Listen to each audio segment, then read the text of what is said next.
Good afternoon, everyone. Thanks for joining us for today's virtual office hour. It's part of our Youth Apprenticeship Work Series, which is through the U.S. Department of Labor's Youth Apprenticeship Intermediaries Project that we hold. So thanks again for joining us today. My name is Cassandra McGee. I'm a Senior Program Manager with JFF. And our presenters today are coming from our partners with CareerWise Colorado. Our topic today is Youth Apprenticeship Career-Ready Competencies. I know a lot of people have expressed an interest here. So we hope today's discussion will be lively. You can always ask your questions or comment via the chat function, but there will be time at the end too, so for some live Q&A. As a reminder, the session will be recorded and will be part of our community of practice, which is also called Youth Apprenticeship Works. So if you want to share this with some colleagues or within your network, feel free to join us and continue the conversation there. For best call quality, please, if you're not the primary speaker, make sure your line is muted. And with that, I will go ahead and turn it over to Andrea Messing-Mathy, a director with JFF. Andrea? Hi, everybody. Thanks so much, Cassandra, and welcome to our virtual office hours. So the virtual office hours was born out of a time early in COVID when we realized we weren't seeing each other at conferences, we weren't having an opportunity to talk to each other in hallways, and as practitioners being able to come together and just talk about some of the nitty-gritty aspects of building youth apprenticeship programs and interacting with young people. This is just a great way to have that space to do that. So with that, I will turn this over to CareerWise, and I do encourage all of you to use that chat function liberally, and when we are ready to, please do feel free to come back on camera and unmute yourselves and ask questions. So I will pass it on to you. Lovely. Thank you so much, Andrea. I am Paula Baglietto, and I do instructional design and apprenticeship design for CareerWise USA.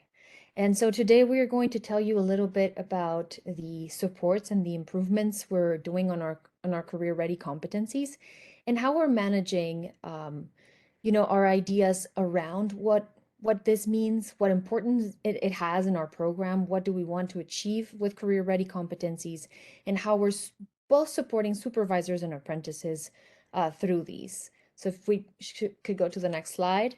CareerWise is growing. It's growing in its impact, and it's growing in its affiliate and its network status around the country. And as we do that, as we grow as a network, we think, well, how can we create processes and tools and implement solutions that can be used anywhere, and that can help anyone that is trying to do youth apprenticeship around the country. So one of the ways is really the career-ready competencies.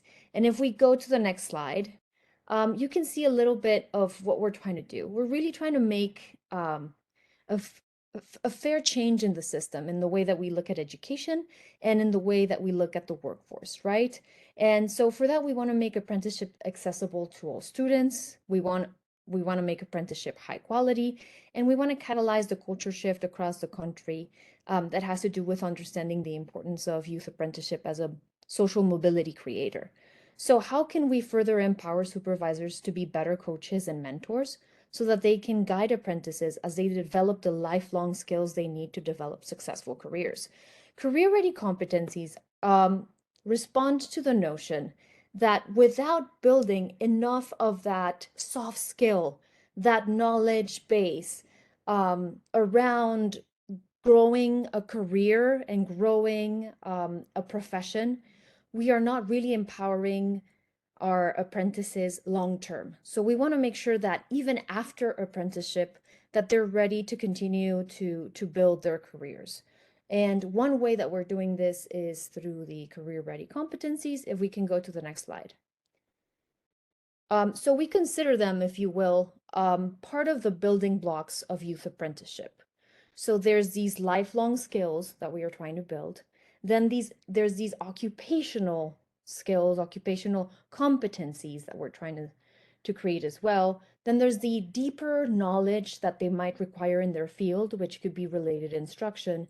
And then there's the coaching and guidance that they might receive through apprenticeship that can happen through us as we guide them, or with their supervisors and mentors wherever they're working. So if you look at it, it is part of an ecosystem of supports that we want to ensure that apprentices have. If we go to the next slide.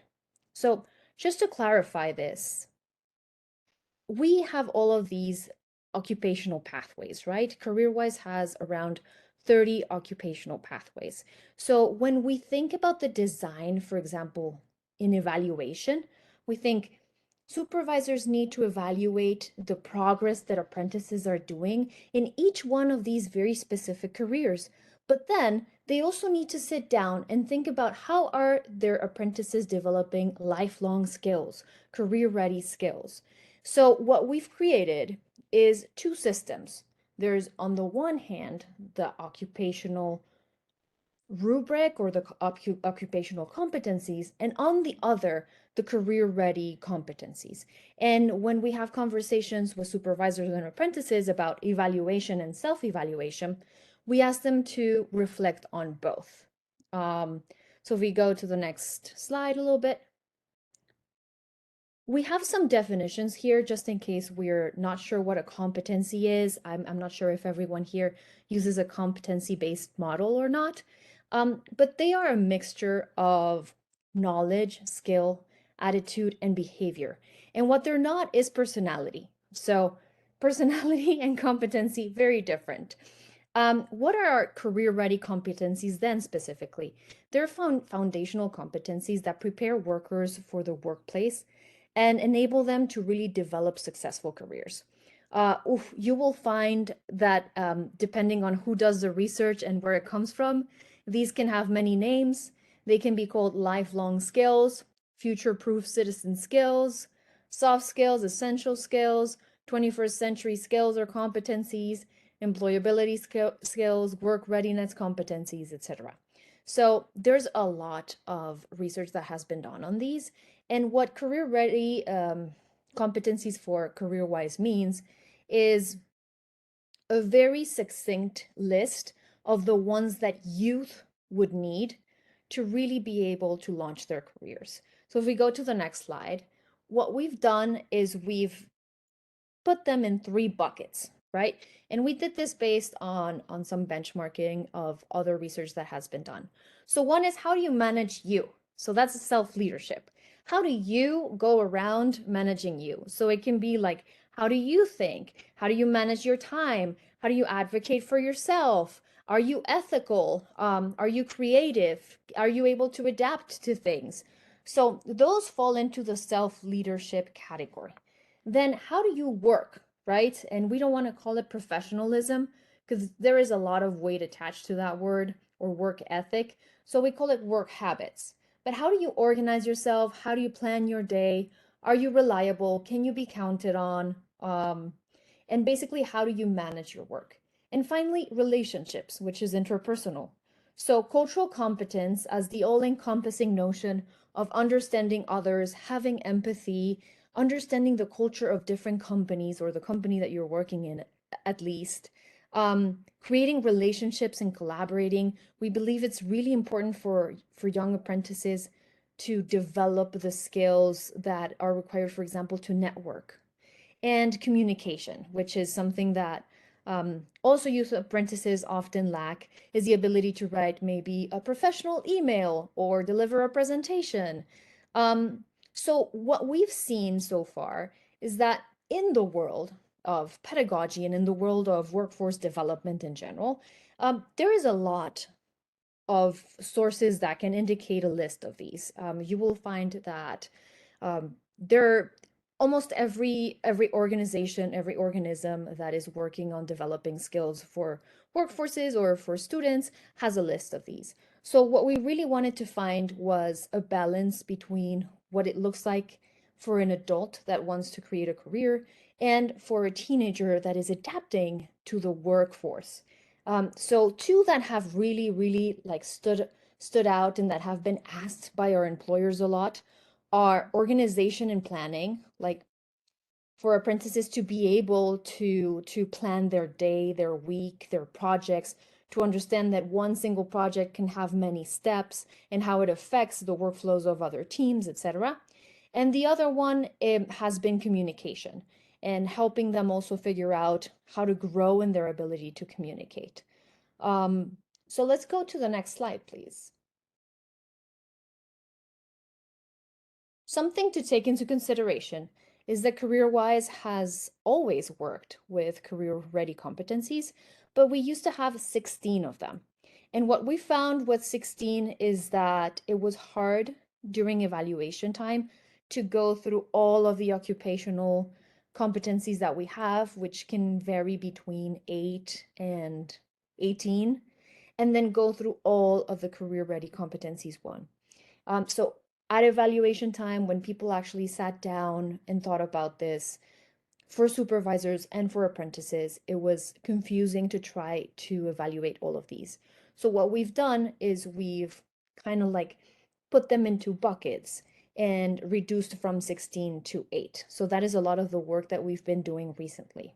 Some of the work that we're planning on doing in the next semester is to also find ways to simplify the language in the rubric so that it is very accessible to apprentices.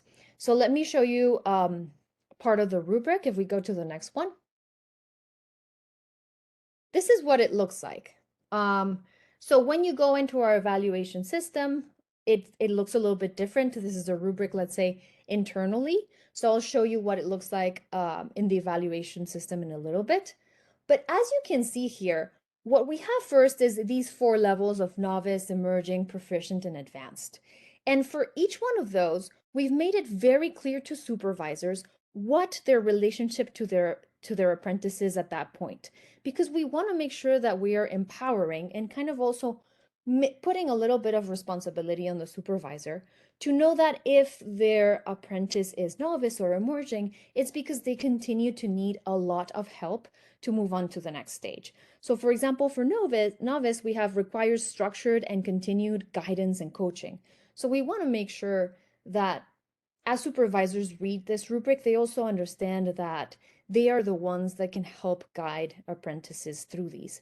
And then the green column here, the proficient column, that is the definition. So for example, for creativity and adaptability, number 2, to have creativity and adaptability is to display the following proficiency elements: to address ideas, tasks, and problems in a new or different way, to display flexibility and willingness to adjust to change. So that's what we want to get to. If we get to advanced, it's because we've exceeded it. And then we have like the novice level, which is like a beginner of the first 6 months of apprenticeship level, and then an emerging level that gets you more or less halfway there. So for each of these, we also have examples in there to make sure that people can actually measure in a tangible way what it could look like. For example, if you were emerging in the self-management and advocacy level, it would mean you take responsibility when you're given feedback, you seek guidance and ask for help, and you work with integrity. Because another thing that we've seen, if we don't detail the levels enough, as people sit down and do these evaluations and self-evaluations, is that apprentices will evaluate themselves very highly. They will say, of course, I know how to communicate. I am advanced. I've been talking to people my entire life. And then supervisors will say, oh, unfortunately, he cannot write an email with the rules that we have internally at this company, so he's a novice. So to try to help them to also agree on what level they're in, this is what we've done. We've created more of an example within the rubric. So let's move on to the next one. This for us, I would say, is the most important part of the rubric, is this idea that whatever level an apprentice is at, there is going to be support that is needed. And what that looks like is, well, when you get to proficient, maybe it's minimal, but you still need coaching, right? And you still benefit from being guided from your mentor, your supervisor, your teammates.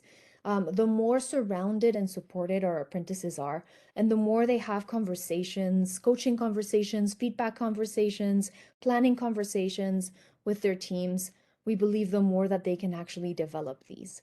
The other thing is, as we think about these career-ready competencies, we don't want to hold anyone to the standard of being perfect at all of them, because no one is, right?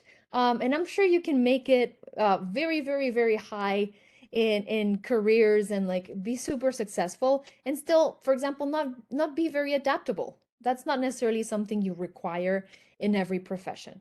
So we also do not expect all apprentices to become advanced at all the competencies. And we have like created that little space for grace. So we only want them to be proficient at 75% of them. Let's go to the next slide. And I'll show you what it looks like in our eval system. So much cleaner, much easier. You have the different levels. We have two additional levels that one is no skill, which means it hasn't been shown, we haven't worked on it, or will not train. I'm not planning on training my apprentice on this. We use those for the occupational ones, so we've added them to this here. And what's most exciting, let me show you the next slide, please, is that we believe that the right supports matter a lot. So we're working on a series of supports that are going to accompany the career-ready competencies that are going to be either for supervisors or apprentices. So the first one you have here with the activities that you can see, those are for like team huddles or team meetings where people can actually talk about a specific competency, do exercises about it. We have conversation starters, we have journal entries, ideas of that nature. Then there's another one, there's another tool where we're going to create little examples of each of the competencies and what it would look like. So telling a story. So little stories of what it looks like at each level. So apprentices can also play around with that. We're also going to create a workbook for them to take notes and measure their own progress and keep track. And there's going to be like reflection questions. So all of that we're currently working on. And, I want to leave enough time for us to talk about it. So I'm just going to jump to the next slide real quick. This is an example of a scenario of those little examples. Jamie started her technology apprenticeship a couple of months ago, and this is what it looks like for her if she's a novice, if she's emerging, proficient, or advanced. So that like supervisors and apprentices can have conversations about these, compare themselves to these, and maybe it can lead to coaching conversations. So yeah, that's it for me. Next slide, please. And I'd love to hear comments, questions, concerns, and shared experiences. Paula, this was really interesting. Thank you so much. So I have some questions that are percolating, but I'm curious from the folks that are on the call, are there any questions that are emerging for all of you?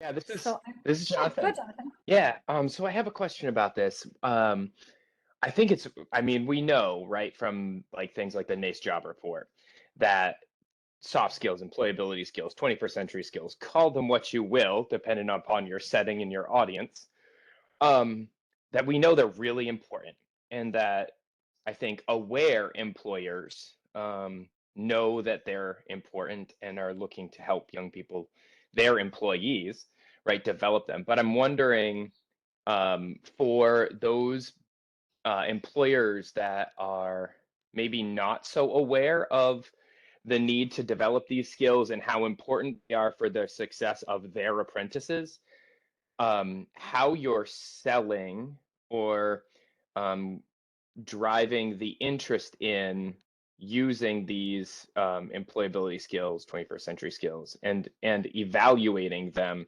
in the workplace, because I'm wondering essentially how you overcome that, like, oh, well, this is just now another thing that I need to do. So yeah, I'd love to know like how you're pushing and driving interest in and creating the sort of buy-in. This is a great question, and it is the question, I think.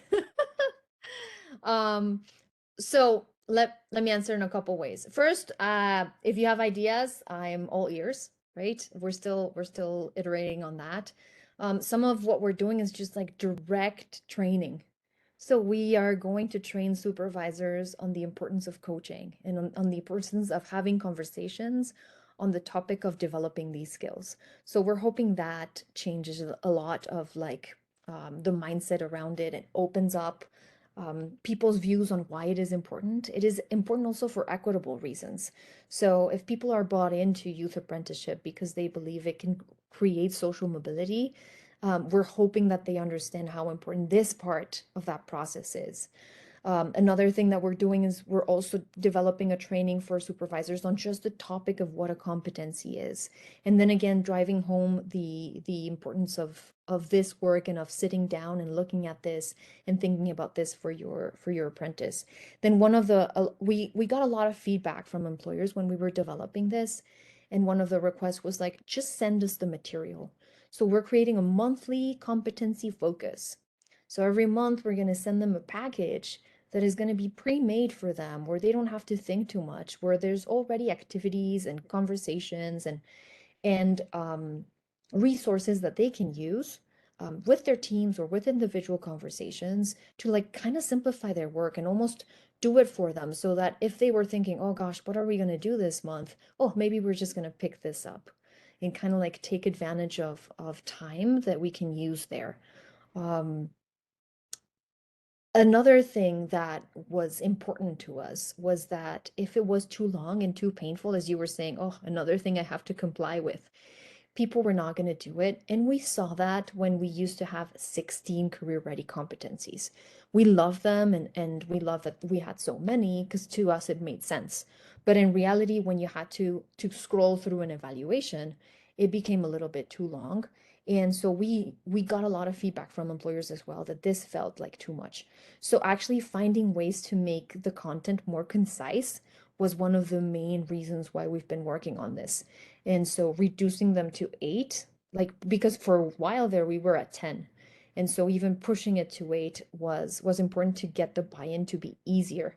And for that matter, actually talking about buying to be easier, a lot of the ways in which we're going to deliver information around these is going to be very simple. So we're thinking about 2-minute videos, so micro content on, hey, why does creativity and adaptability matter for you, for your company, for your apprentice, and just making it super small, so that it's easy, digestible, and that we want to meet them where they are, if that makes sense. But we're still thinking about it, so if anyone has ideas. So I love the idea of the micro content. I just wrote that in big block letters at the top of my document because there's so many different times, right, where like we have this 40-minute video for you to watch and people aren't interested in watching it. So chunking it out makes a lot of sense. One of the questions I had, and this has come up in my conversations in the field, is about peer resources. So I'm curious how at all, if CareerWise is leveraging like peer networks to do some of that competency development. So as they talk to each other, they have the ability or they have the knowledge that they can lean on each other to build their own competencies. So I'm just curious if you can speak to that at all. So yes, we worked with our affiliates a lot to develop this. So first of all, we based it on a lot of what exists, right? We did some benchmarking and research around it, and we looked at what exists. But as well, we sat down with the people that we work with around the country and thought a little bit about what this could mean. We also had a lot of focus groups with employers to try to figure that out, and with apprentices as well. So that came into play. In the future, actually, what we're thinking, this is a work in progress still. We really want to work on the accessibility piece of this. So looking at the vocabulary that is absolutely necessary because it might be business vocabulary that they need to learn. And I'm thinking of words like feedback, like the importance of that word in our world, and we understand it really well. But if you're 16, you might not, right? So what does that mean for the rubric? Should it appear on it? Shouldn't it? And we're definitely interested in peer groups and support as we try to consider and refine that, because we want to make it accessible. One of the other questions I had was how the competencies are linked into the kind of the work process schedule. So I know we're trying to get to occupational competency, right? I mean, that's ultimately kind of if that's not happening, we're not doing our job. But if I had the slide in front of me with the 4 arrows from earlier, one of the ways in which we want young people to achieve competency is in like career readiness and in life competency. So how are these, to Jonathan's point earlier, how are these woven in? Are they tucked into a work process schedule? Are they kind of on top of the work process schedule? How are these conversations kind of set up at the beginning so that everyone's on the same page about expectations? That's a great question. In the past, what we've done is we've definitely highlighted occupational competencies first, and career-ready competencies have been a little bit in the backdrop of the conversation.